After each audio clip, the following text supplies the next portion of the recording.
आज भगवान जी का ध्यान वंदन स्तुति सब लोगों ने किए हैं। आज लग रहा है कि ठाकुर जी की कृपा सबके मन में समावेश हुआ। कम अन्न का सेवन कीजिए, कम धन कमाइए, लेकिन जीवन में खुश रहिए। वही सबसे बड़ा मूल मंत्र है, वही मूल मंत्र है। ज्यादा अन्न का सेवन कर लेने से, ज्यादा धन पा लेने से ये सुख की प्राप्ति नहीं होती ना, ये सुख नहीं मिलता।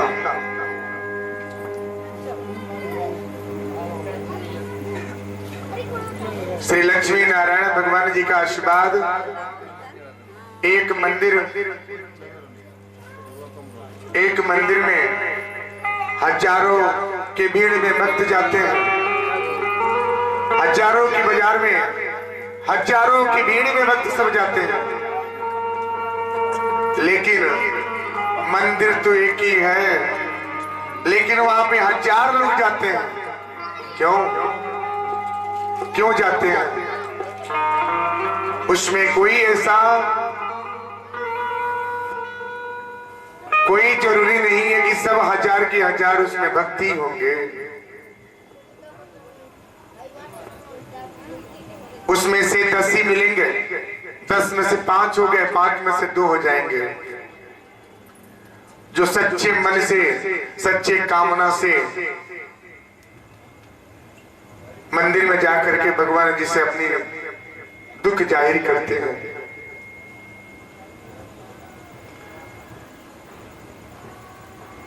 दुख जब पड़ता है तो सच्चे मन से अगर भगवान जी को आप आराध्य करें, पुकारें, तो निश्चित ही आपका वो कष्ट दूर होता है।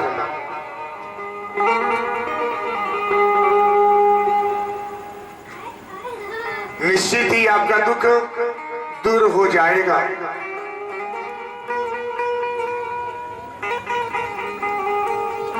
जिस तरह से आप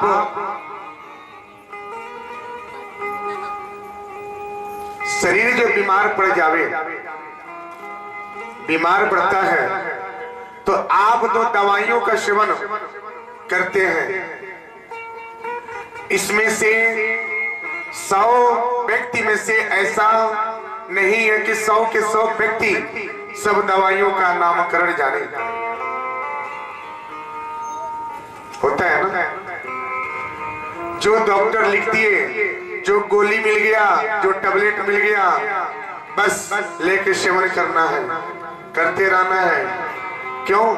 एक डॉक्टर के पास क्यों जाते हैं? क्यों जाते हैं मेरी मैया? बोलिए, सब लोग बैठे हैं। आप बीमार पड़ गए, आपका शरीर बीमार पड़ गया, 30 दिन 6 महीने आपने अपना अन्न का सेवन किया, अपने जल का सेवन किया, अपने परिवार के साथ रहे, शरीर बीमार पड़ गया, इलाज दूसरा कोई करने मिल गया, वो डॉक्टर के पास क्यों गए? कारण क्या है? क्यों? डॉक्टर ने आपका हाथ पकड़ करके अपना क्या करता है, आला थर्मामीटर लगाता है, चेक किया क्या आपको 102 डिग्री बुखार हो गया। होता है ना? आप नहीं जानते 102 डिग्री बुखार कैसे मापा जाता है। डॉक्टर ने बोल दिया कि आपको बुखार है। हाँ डॉक्टर साहब, बुखार है, 3 दिन से बीमार है, भूख नहीं लग रही है, पेट में दर्द है, चला नहीं जा रहा है, कुछ अच्छा नहीं आ रहा है। होता है ना? होता है ना? जब डॉक्टर टैबलेट लिख करके देगा, वो आपने सेवन कर लिया, करने के बाद 3 दिन का कोर्स आपको मिल गया, 3 दिन के बाद डॉक्टर बोला कि आप वापस आइए। आप चले गए, कैसी बीमारी है आके बताइएगा। पता चला कि गोली आपने खाया, आराम मिल गया। डॉक्टर जाके बोले क्या? डॉक्टर साहब हम बहुत ठीक हैं। क्यों? विश्वास हो गया।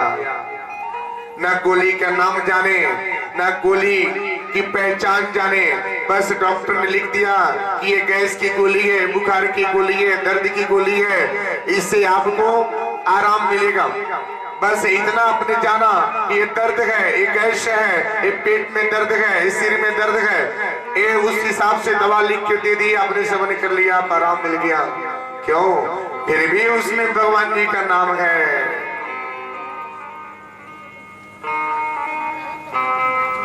उसमें भी भगवान जी का नाम है। आप अन्य जल जो भी आप सेवन करते हैं उसमें भगवान जी का वास है। कैसे? ध्यान से सुनिएगा।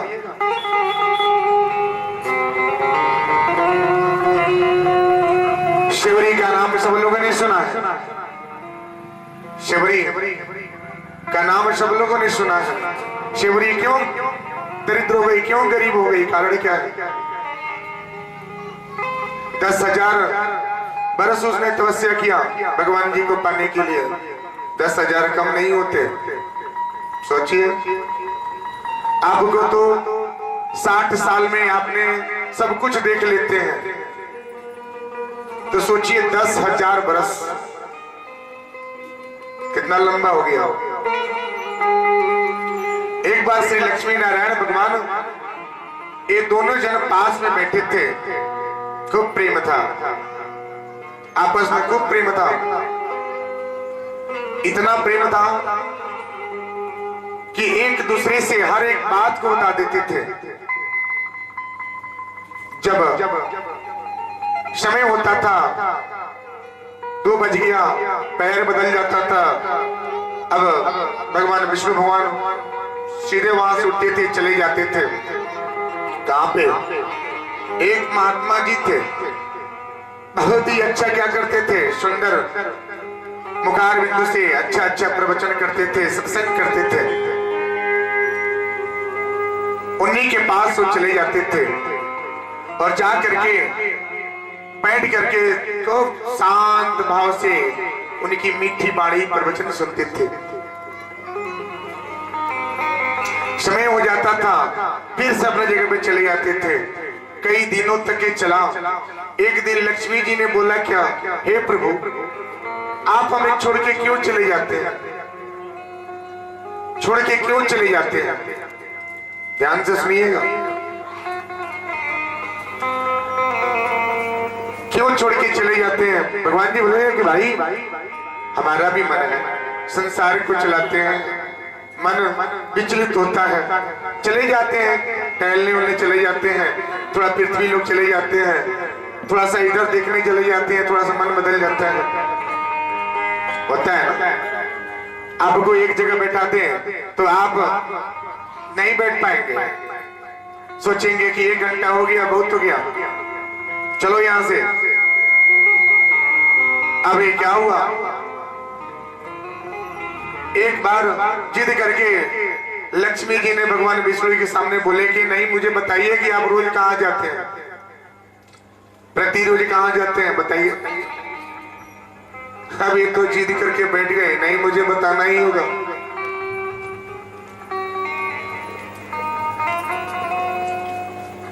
भगवान जी बोलेगी, देखो हम जाते हैं, एक संत जी हैं, वो संत जी बहुत ही अच्छे प्रवचन करते हैं, बहुत अच्छा उनकी बाणी है।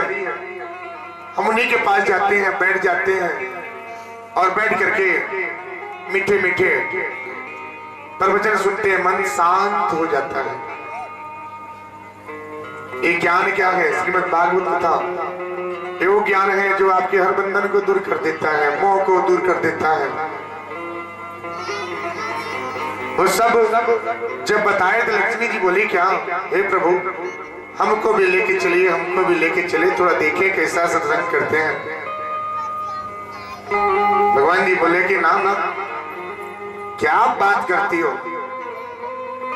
ये सब बातें शोभनी नहीं है, ये बातें मत करो। ये बाबा के चक्कर में, संतों के चक्कर में नहीं पड़ना चाहिए, स्त्री को नहीं पड़ना चाहिए, स्त्रियों को ये संतों के चक्कर में नहीं पड़ना चाहिए, संतों के पास नहीं जाना चाहिए। अब बोले क्यों? आप चले गए तो अच्छा है और हम चले जाएंगे तो बुरा है, ऐसा कहाँ है। अब भगवान जी कट करके निकलना चाहे लेकिन निकल नहीं पाए। फिर भी कहीं से उनको घुमा करके वहीं पे लाते थे। बोलते संत के चक्कर में क्या करेंगे, संत जी मना किए, वहां पे स्त्रियां नहीं जाती हैं, केवल पुरुष जाते हैं। अगर एक स्कूल पाठशाला में केवल अगर बोले कि नहीं विद्यार्थी ही रहेगी, विद्यार्थी ही पढ़ेंगे, शिक्षार्थी यानी कि बच्चियां नहीं पढ़ेंगी, केवल बच्चे ही पढ़ेंगे, तो संभव होगा। पाठशाला पहले होता था, पाठशाला में क्या होता था। अच्छा कभी देखे हैं, कभी भी पाठशाला में कभी भी कन्याएं शिक्षा लेने नहीं जाती थी। इतना आप सीरियल देखते हैं, रामायण देखते हैं, आप पुराण सुनते हैं, कभी सुने हैं कि किसी पाठशाला में किसी कन्या का नामकरण हुआ हो, को वहां पर जाकर के शिक्षा दीक्षा ग्रहण किया है? बताइए। अब शिक्षार्थी, आधुनिक युग में शिक्षार्थी बोला जाता है, विद्यालय बोला जाता है, शिक्षार्थी माने कन्या। और शिक्षा जो विद्यार्थी होते हैं वो बच्चे हो गए, शिक्षार्थी बच्चियां हो गए। एक साथ इन लोगों की क्या होती है, क्लास लगती है, शिक्षा दीक्षा दी जाती है।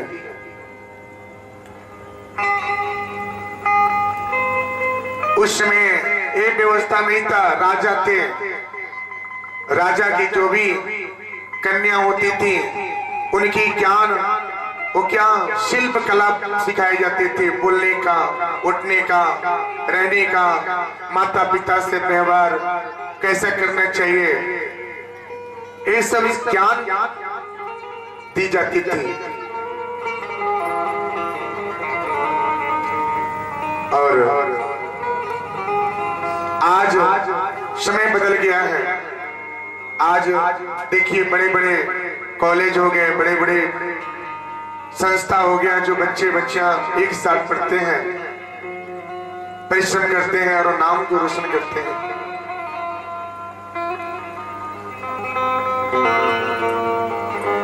अब लक्ष्मी जी जिद करके बैठ गई ना, हमें भी उस संत महात्मा के पास लेके चलिए, हमें भी ज्ञान लेना है। भगवान बोले कि संतों के चक्कर में न पड़िए, ए बाबा के चक्कर में मत पड़िए, ये आपके लायक नहीं है ना।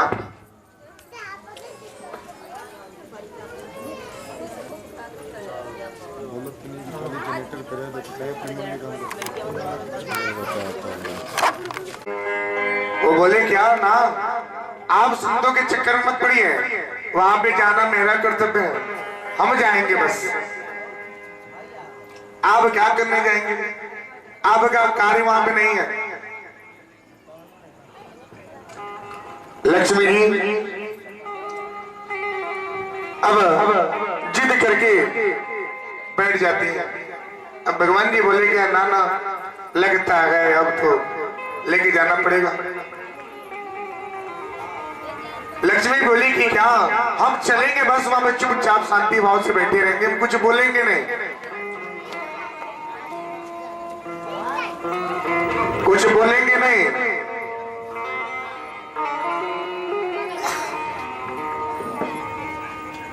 अब भगवान जी बोले कि ठीक है, लेके गए, बोले कि चलिएगा ठीक है, लेकिन चुपचाप शांति से बैठिएगा। हम भी संकेत करते हैं आएंगे जरूर, लेकिन चुपचाप बैठिए, एक दूसरे से बात मत कीजिए। लेकिन यहाँ पे आने के बाद क्या होता है कि लगता है दिन भर का सारी दुख दर्द जो है यहीं पे एक दूसरे से बोलना है। कितने दिनों के बाद मिले हैं आप, क्या हाल चाल है, ठीक है, सब बढ़िया है, घर सब परिवार ठीक है। लगता है कि कभी मिले नहीं है। अब लक्ष्मी जी वहां पे जाकर के चुपचाप बैठ गए, लेकिन बाबा जो थे, अरे भाई ये कौन लाए, कौन लगे, हटाओ यहाँ से, हटाओ हटाओ, लेके जाओ यहाँ से। यहाँ भी स्त्री का नाम वर्जित है। बाबा बोले, भगवान जी बोले कि हे प्रभु, हे गुरुजी, लेके आए हैं जिद करने, बहुत जिद कर दी, आप क्या करें? ये कुछ बोलेंगे नहीं, आप हमें सुनाइए बस। अब लक्ष्मी जी बैठी, बैठ करके चुपचाप सुनती चली गई। लेकिन बाबा जी का ध्यान जो था कभी भी स्त्री की तरफ नहीं गया, लक्ष्मी जी की तरफ नहीं गया। एक बार भी उनकी नजर लक्ष्मी जी की तरफ नहीं पड़ी। क्यों नहीं पड़ा? कारण क्या है?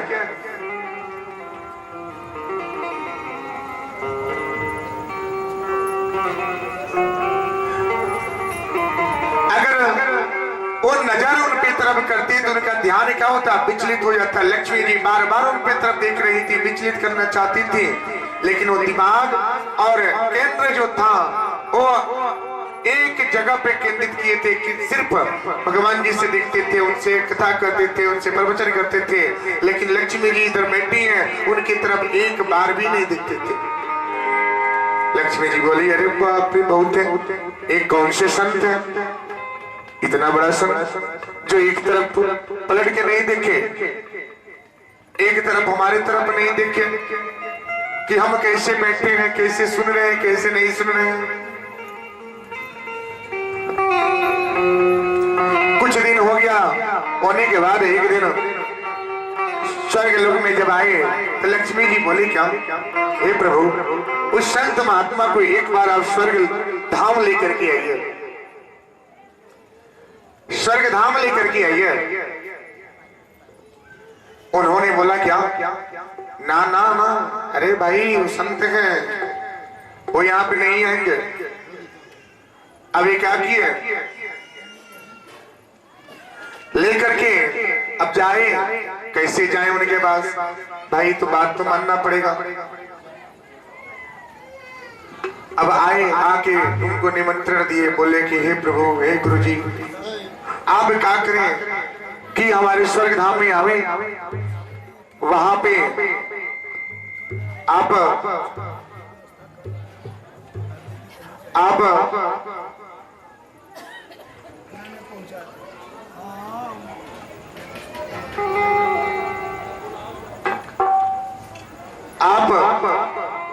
वहां पे प्रस्थान करें, वहां पे चले। ये हमारा निमंत्रण है।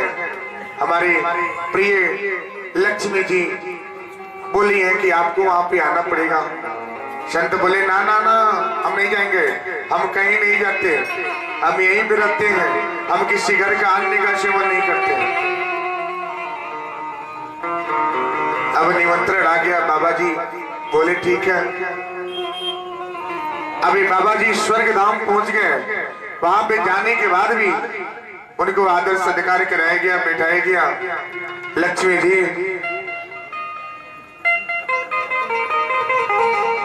खूब अच्छे से भोजन उनके आगे परोस के रख दिए। कोई मेहमान आता है तो सब लोग भी करते हैं कि क्या बनाऊं, कैसे बनाऊं, कि एक दो दिन के लिए आए हैं, कौन सा रोज रोज आना है। एक दिन व्यक्ति की पहचान करना है तो एक दिन होता है। आज के समय में एक पुत्र और पुत्री का विवाह हुए ना, तो पुत्री को देखने के लिए लोग जाते हैं, देखते हैं कि कैसे चलती है, कैसे बैठती है, कैसे उठती है, सब उठना बैठना चलना सब कुछ।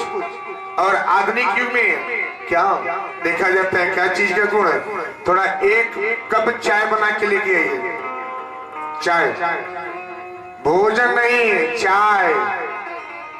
चाय लेके आइए। अगर विवाह प्रारंभ हो गया है, हो रही है, शुरुआती पहले पड़ाव पे है, तो उनकी सास ससुर जाते हैं, देखते हैं लड़की मेरी बहू कैसी है, थोड़ा देख ले। देखने के बाद बोला जाता है क्या कि थोड़ा यहाँ बैठ जाइए। उनको बैठाते हैं, बोलते हैं क्या ठीक है, सावली है, अच्छा है, बोली विचार अच्छा है, थोड़ी कम पढ़ी लिखी है, ठीक है, गोरी है चलेगा, सांवली नहीं होना चाहिए ना, होता है ना, लड़का मेरा गोरा है तो लड़की भी चाहिए, ऐसा होता है ना, ऐसा कभी ना सोचे। सांवली सूरज भगवान जी का है, काली जी का रूप देखिए कैसे है, कैसे उग्र रूप है, फिर भी श्रेष्ठ का कैसे उन्होंने दैत्य का संहार किया। तो सांवली सूरत जो होते हैं ना, वो मन से दिल से बहुत ही साफ सुथरे होते हैं, बहुत ही अंदर से साफ होते हैं, उनके मन में कपट नहीं होता, कभी कपटी नहीं होते हैं, क्योंकि वो एक तरफ ऊपर से थोड़ा सांवला है, लेकिन अपने आप के मन को कभी वो गंदा होने नहीं देते।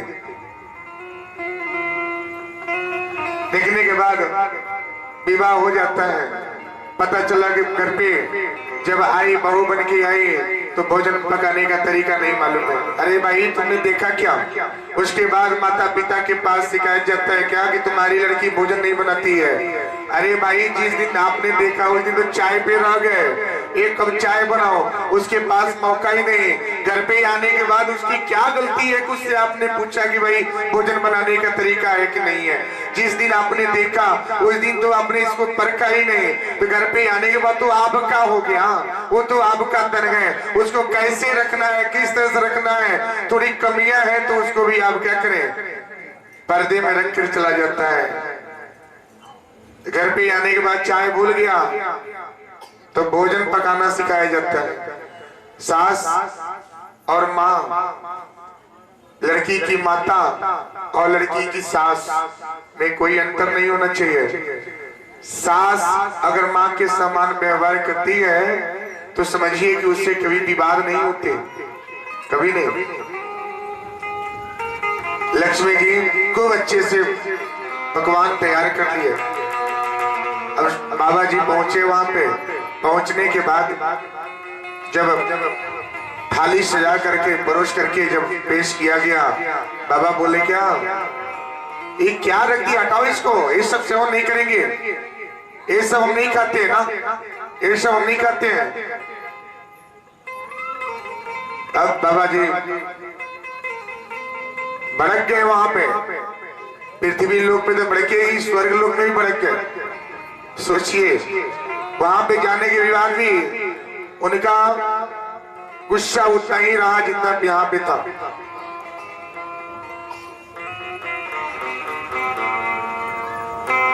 लक्ष्मी जी बोली अरे अरे ये क्या हो गया, एक तो इतना मेहनत से बनाई और इस संत महात्मा को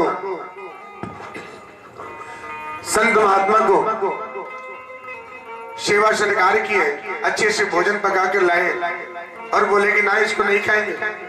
क्या इससे अच्छा कोई खाता है, इसके अच्छा कोई भोजन पकाता है, भोजन करता है।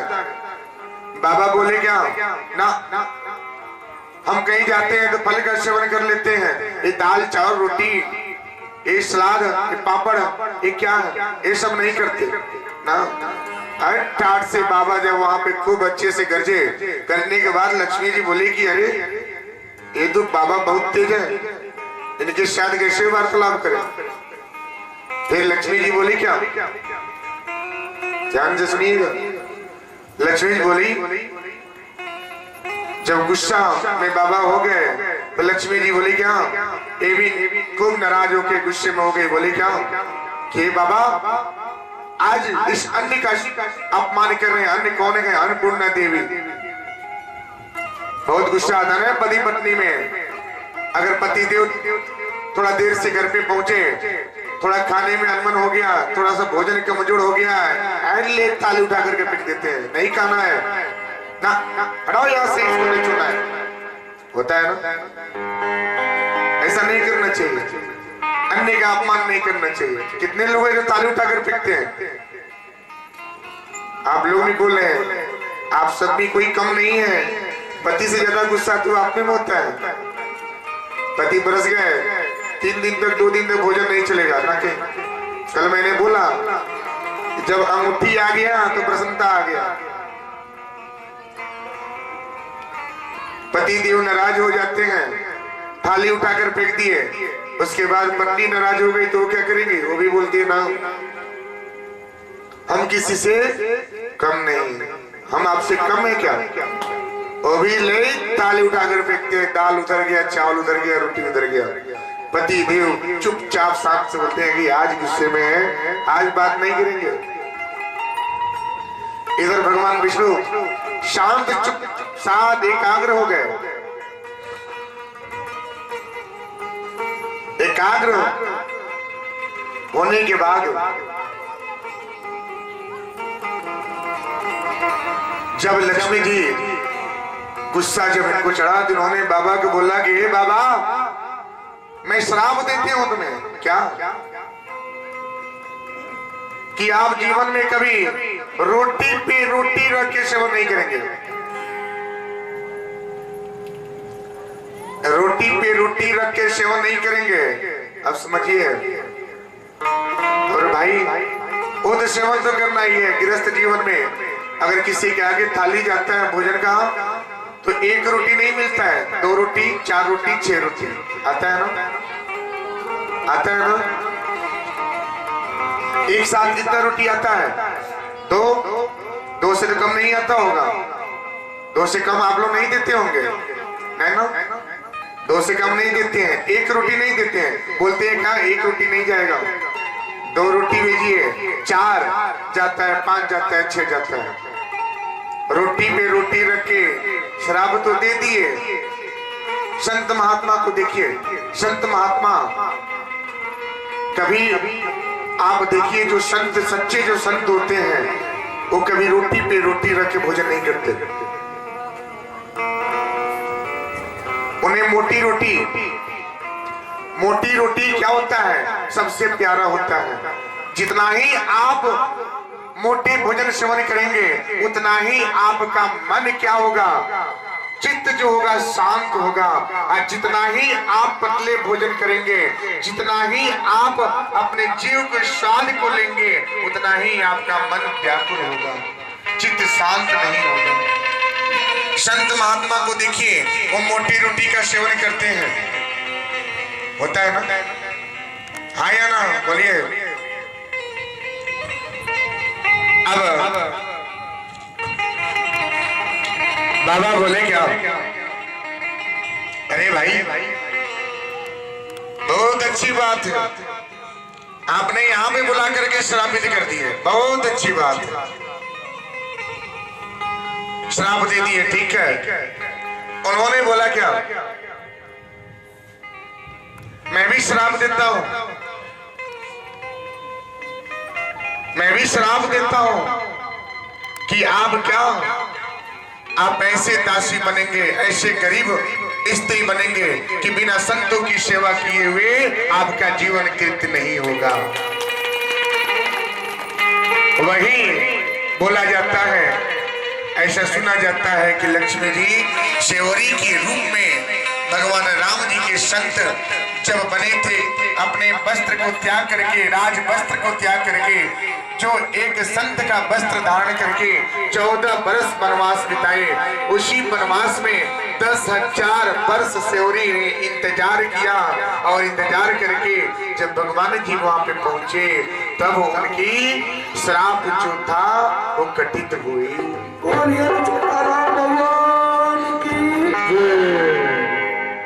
अब यही कथा चल रहा है। अब सुने, दान क्या है, दान दान किसे देना चाहिए, किसे नहीं देना चाहिए। भूखे को भोजन कराइए, प्यासे को पानी पिलाइए, यही आपका धर्म है। खूब अच्छा सा वस्त्र हो और उसको आप 10 रुपया दान दे देते हैं तो दान आपका परिपूर्ण नहीं होता। वो दान कभी परिपूर्ण नहीं होता है।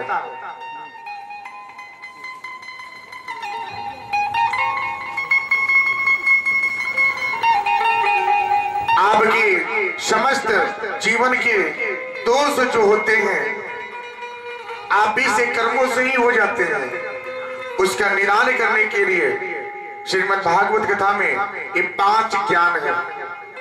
इस ज्ञान को अगर आपके पास डायरी है, पेन है, नोट कर लीजिएगा। एक ज्ञान को अगर अपना लेंगे तो जीवन में कभी भिखारी नहीं बनेंगे, कर्जदार नहीं होगा, जीवन सुख में जाएगा। अगर नोट कर लीजिएगा, ध्यान से सुनिएगा, ये नियम है आपकी गरीबी दूर करने का। कुत्तों को अगर भोजन कराते हैं, भूखा कुत्ता है बेचारा अनबोलता है, बोलता नहीं है, अगर उनको आप क्या करें, भोजन कराते हैं, उससे आपको क्या होगा? दुर्घटना जो होता है ना, अकाल मृत्यु नहीं घटती है। काल भैरव बोला जाता है। उनको रोटी देने से आपके घर पे यात्रा में दुर्घटना नहीं होता। ध्यान से सुनिएगा, बहुत बारीकी ज्ञान है ये। दूसरा,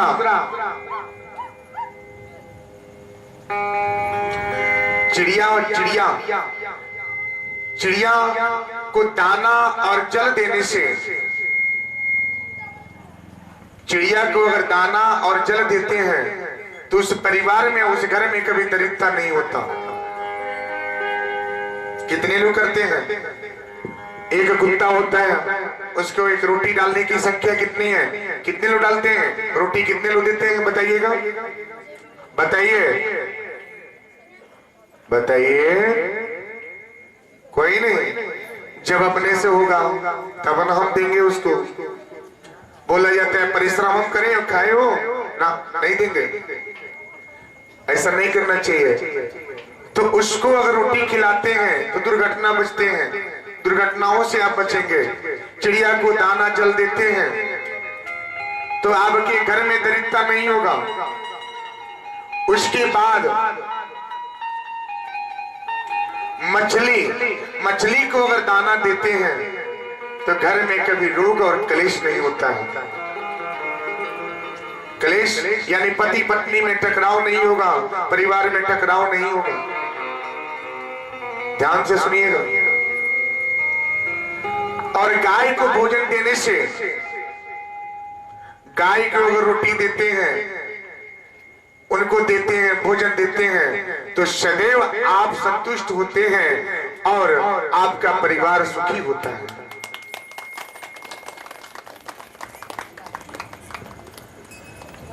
और एक प्रश्न और आके फंसा है, आपके घर पे पितृ दोष का प्रभाव कैसे लग जाता है? अगर कवा है ना, कवा आंगन में कवा बैठ जावे तो कवे को अगर रोटी देवे, रोटी देने से, उनको रोटी दे देने से आपके घर पे पितृ दोष समाप्त होता है। कैसे? आप पितृ पक्ष जब आता है, पितृ पक्ष में वो क्या 15 दिन के लिए, 16 दिन के लिए उस कवा को कोई नहीं बोलता। जो आप देते हैं उसका सेवन करते हैं, क्योंकि पितृ देव होते हैं। ध्यान में आए बात को? कितने लोग अमल करेंगे? हाथ उठाइए, हाथ उठाइए। कितने लोग सुधारण करेंगे? लंबे लंबे हाथ उठाइए कि गिनती करने में आसान हो जाए, सबके नाम आएगा। आगे चल रहा है, आज नहीं आदि के लिए ये रिकॉर्ड हो जा रहा है, सबका वीडियो बन जा रहा है। हम पूछ भी सकते हैं कभी भी कि कितने लोग पालन करते हैं।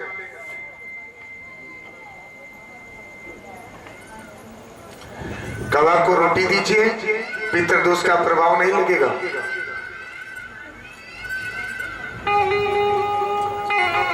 अब दान किसको देना चाहिए? दान देने से क्या होता है?